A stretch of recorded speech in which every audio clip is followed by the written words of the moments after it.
नमस्कार, मैं आनंद कुमार झा। आप लोगों से रिक्वेस्ट है कि इस वीडियो को पूरा देखिए, वीडियो को लाइक करिए, चैनल को सब्सक्राइब करिए और वीडियो पसंद आता है तो उसको शेयर भी करिए। भाई ये नागपुर में क्या हो रहा है? ये देश क्या औरंगजेब के विचारों से चलेगा? राम की धरती पे औरंगजेब का क्या काम भाई? ये राम की धरती, जहां अपने पिताजी के कहने पे 14 साल के वनवास पे चले गए थे राम जी, वहां पे औरंगजेब ने अपने पिताजी को ही अरेस्ट कर लिया, बंदी बना लिया। और इनके विचार इस देश में चलेंगे क्या? और जिस तरह से पुलिस के ऊपर आक्रमण किया गया, भाई मुझे तो ये समझ में नहीं आता कि इतने पत्थर कहां से आ जाते हैं, नकाबपोश आदमी कहां से आ जाते हैं और तलवार लेकर रोड पे कैसे निकलने की हिम्मत हो जाती है। और ये सरकार जो है हाथ पे हाथ रख के बैठी रहती है। भाई इन सरकारों को, अमित शाह को, मोदी को और महाराष्ट्र की सरकार को योगी से सीखना चाहिए कि किस तरीके से इनके ऊपर जो इन्होंने जो पुलिस के ऊपर इतना भयंकर आक्रमण कर दिया। क्या इस देश में प्रोटेस्ट करना अपराध है क्या? और यही लाल डायरी ले लेके जिन्होंने ये आक्रमण किया है ना, आप इस बात को समझिए कि जिन्होंने आक्रमण किया है वही लाल डायरी लेके रोडों पे घूमते थे। भाई बचा लो, सीए आ गया, एनआरसी आ गया, मोदी मुझे हटा देंगे, मोदी मुझे हटा देंगे। इस तरह से लोगों को गुमराह करते हुए लाल डायरी लेके संविधान करते थे ये लोग। और प्रोटेस्ट करने वाले के ऊपर पत्थर चलाते हैं, प्रोटेस्ट करने वाले के ऊपर तलवार चलाते हैं, इनको पत्थर से मारते हैं, इनको जो है मॉब इनके ऊपर अटैक कर देता है। इतनी बड़ी घटना घट गई महाराष्ट्र के नागपुर में, जहां डीसीपी के ऊपर कुल्हाड़ी से हमला कर दिया गया और डीसीपी साहब देखते रह गए, पुलिस जो है वो देखती रह गई। अरे कब यूज होगा वो जो रिवॉल्वर, वो बंदूक कब यूज होंगी? कब उसको क्या सजाने के लिए लेके आए थे? मैं ये समझ में नहीं आता कि ये देश के जो बड़े बड़े जो लीडर हैं और ये जो अफसर हैं, ये ह्यूमन राइट से इतना क्यों डरते हैं? यही घटना अगर अमेरिका में हो गई होती ना, तो अमेरिका के जो पुलिस वाले सीधा गोली मारते, पूछते भी नहीं। वो छोटा सा बच्चा भी होता है ना, वो भी अगर बंदूक दिखाता है ना पुलिस वाले को, तो पुलिस वाले उड़ा देता है उन्हें। यहां कब ऐसी घटना? ये सब सीखना पड़ेगा। देखिए एक चीज सुनिए, ये सब पुलिस वालों को योगी जी से सीखना पड़ेगा। संभल में जब मारे थे ना 5 आदमी जो ये दंगा फसाद कर रहे थे, तब इन्होंने बाप बाप बाप किया था, बाप मुझे मार दिया, मुझे मार दिया। इस तरह की आवाज आनी चाहिए थी ना वहां से।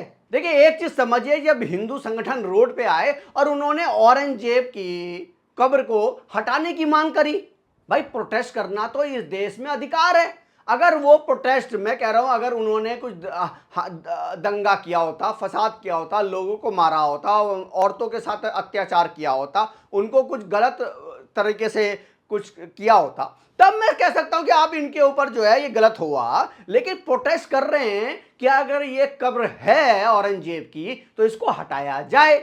ये तब से हो रहा था जब से छावा फिल्म आई है। और ये छावा फिल्म जब से रिलीज हुई है, जहां पे संभाजी महाराज के ऊपर इतना औरंगजेब ने जिस तरह से उनके ऊपर आक्रमण किया और उनकी हत्या कर दी गई, ये जब फिल्म में दिखाया गया, इससे पहले ऐसी फिल्म नहीं बनी थी।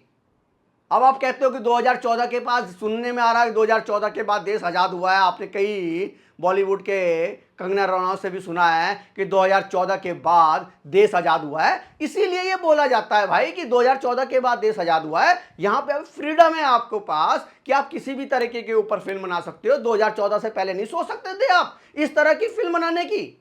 आपको आश्चर्य होगा कि औरंगजेब का जो मजार है ना, उसको एएसआई संरक्षण है, और ये एएसआई संरक्षण कांग्रेस पार्टी ने दिया है। ये औरंगजेब की मजार को एएसआई संरक्षण देने का मतलब मुझे तो नहीं समझ में आता। और भाई मैं बार बार कह रहा हूं, ये पुलिस वाले ये नरम दिल ना दिखाएं, ये नरम दिल वाले लोग नहीं हैं। ये आपके ऊपर आक्रमण कर देंगे, आप यकीन मानिए। भाई सुनने में आ रहा है कि पुलिस को 1 घंटा लग गया आने में, बहुत जल्दी जो है दंगा फसाद हो गया था नागपुर की रोडों पे, लेकिन पुलिस बहुत लेट में आई। भाई पुलिस को आने में टाइम भी तो लगता है यार, आंसू गैस के गोले तैयार करने हैं, अपने जो है बड़े बड़े जो उनके रिवॉल्वर हैं, उनकी बंदूकें हैं, उनको तैयार करना है, अपनी फोर्स तैयार करनी है वहां पे पहुंचने के लिए, तो टाइम तो लगेगा। और इसी टाइम के दौरान अगर ये लोग 15-20 लोगों का गला काट देते, कौन जिम्मेदार होता? हाँ? आप बताओ, ये दंगा फसादी लोग अगर बेकसूर लोगों का गला काट देते, कौन जिम्मेदारी लेता इसकी? इन लोगों के ऊपर सख्त से सख्त कार्रवाई करनी चाहिए। देखिए, इसका मास्टरमाइंड फहीम खान जरूर हिरासत में ले लिया गया है, लेकिन ये फहीम खान वही हैं जो गडकरी के साथ नागपुर में चुनाव भी लड़ चुके हैं, और इन्होंने ही 500 लोगों को इकट्ठा करने की साजिश रची, और इनके कहने पे ही दंगा फसाद हुआ, फहीम खान के कहने पे ही। इस तरह के लोगों का इलाज पुलिस के हेडक्वार्टर में तब्यत से होना चाहिए। ये राम की धरती पे औरंगजेब का क्या काम भाई? औरंगजेब का जो जगह है, औरंगजेब के जो सपोर्टर हैं, उनका इलाज बहुत जरूरी है। और छावा फिल्म में जिस तरह से दिखाया गया औरंगजेब का अत्याचार, ये एक आंख खोलने वाली बात थी। और इसीलिए तो भाई 400, 500, 600 करोड़ रुपए इस फिल्म ने कमा लिए। लोगों के दिल में घर कर गई ये फिल्म। और इसके बाद ये मांग उठने लगी कि औरंगजेब की जो मजार है उसको हटा दिया जाए। और मुझे नहीं लगता ये औरंगजेब की मजार का कोई मतलब है इस देश में। और जब राम की धरती पे औरंगजेब का मतलब कोई नहीं बनता, ये अत्याचारी था, आक्रांता था, ये बाहर से आया और हमारे लोगों को पूरी तरीके से तहस नहस करने की इसने एक साजिश रची, और इसने साजिश में कामयाब भी हुआ ये आदमी। ये साजिश कोई आज 1-2 दिन की साजिश नहीं है, ये साजिश बहुत लंबी चली आ रही है। जब से वक्फ बोर्ड कानून, इनको पता है कि आप संसद में वक्फ बोर्ड कानून पास होगा और उसमें जो अमेंडमेंट होंगे वो ऐसे होंगे जो आप किसी की जमीन आप हत्या नहीं सकते। ये नहीं कह सकते ये जमीन तो वक्फ की है, ये जमीन तो वक्फ की है, ये वक्फ सब खत्म कर देंगे। और आपने देखा होगा कि दिल्ली के जंतर मंतर पे ये सब खड़े हो गए, आए कि भैया वक्फ बोर्ड कानून आ रहा है, इस पे भैया यहाँ रोजा चल रहा है तुम लोगों का है? 4 लाइनें तुम बोल नहीं पाते, 1 घंटे में ही भाग गए सारे के सारे हैं। और वहां पे मतलब रोजा खत्म होने के बाद आप इस तरह के काम करने नागपुर की सड़कों पे निकले हैं। मतलब मुझे तो शर्म आनी चाहिए ऐसे लोगों के ऊपर जो इतने पवित्र महीने में इस तरह की घटना को अंजाम दे रहे हैं। मतलब सोच भी कैसे सकते हो आप?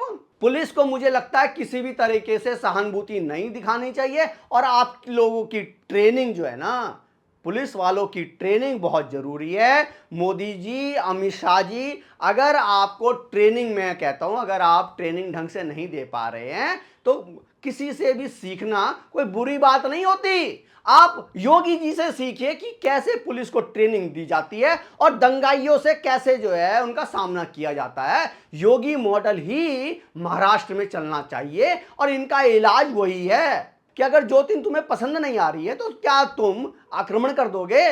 और आक्रमण करेंगे तो आपका इलाज इस देश में होगा और योगी मॉडल के तहत ही होगा, और योगी मॉडल ही चलेगा फिर पूरे देश में। फिर ये मत बोलना कि मारा मुझे, मार खाने के लिए तैयार रहो, गाल लाल होने के लिए तैयार रहो, पिछवाड़ा भी जो है आपका लाल होगा।